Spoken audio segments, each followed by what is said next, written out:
सावन के महीना बड़ा पावन होला। यह सावन में शिव जी पर जल चढ़ावे खातिर एक जनी बड़ा हठ कैली ह आ अपना सजनवा से कवना भाव में कहली ह वही के अभ्यास बा।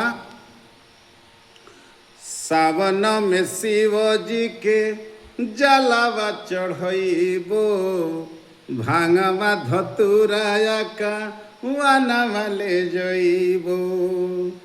सावन में शिव जी के जलावा चढ़इबो, भांगवा धतुराया का वानवा ले जइबो। बोल हर हर बम बम भोला नमवाना, बोल हर हर बम बम भोला नमवाना।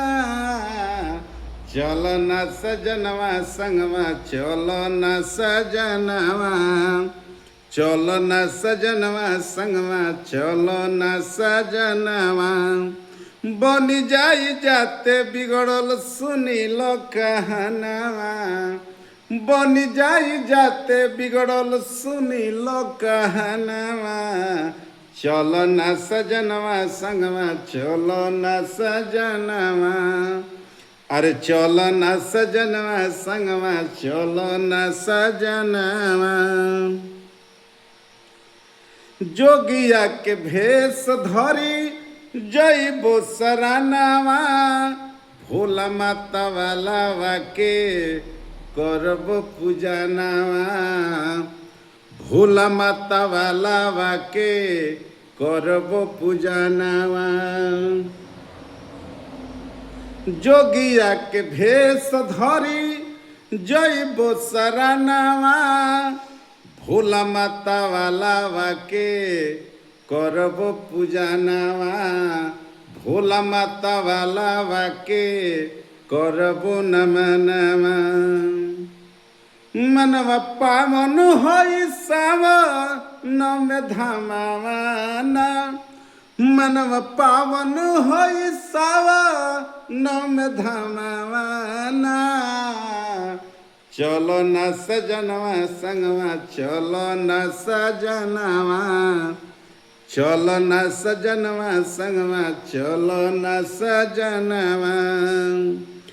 बनी जाई जाते बिगड़ल सुनी लो कहनवा, बनी जाई जाते बिगड़ल सुनी लो कहनवा। चलो न सजनवा संगवा, चलो न सजनवा, चलो न सजनवा संगवा, चलो न सजनवा। आ सावन में गइला से का होई, भाव में कहली है कैसे। चलो न सवानवा में मनसा पुरई है, शारदा से उनही के जलावा चढ़ई है।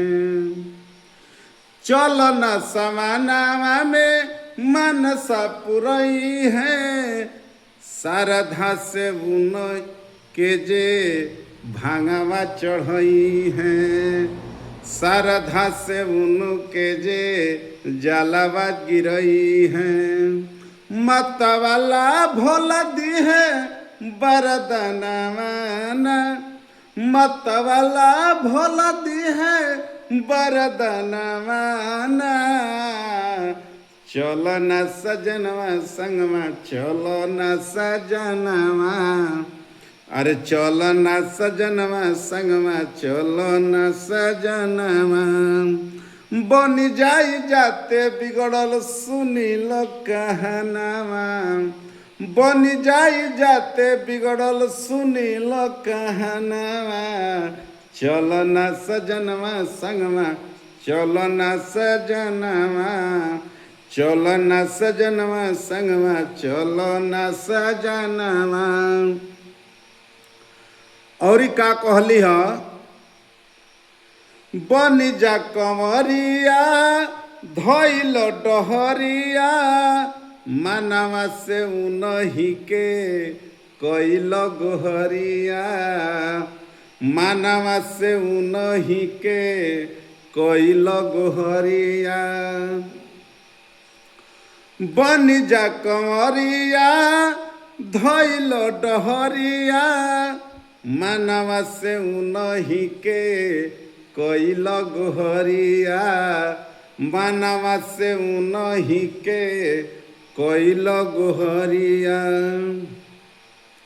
बुलेट बाबा बाग बदल रहना बुलेट बाबा बागी बदल रहना चलो न सजनवा संगवा चलो न सजनवा चलो न सजनवा संगवा चलो न सजनवा बन जाई जाते बिगड़ल सुनील कहनवा बन जाई जाते बिगड़ल सुनील कहनवा चलो न सजनवा संगवा चलो न सजनवा चलो न सजनवा संगवा चलो न सजनवा। चलिए प्रणाम करतनी।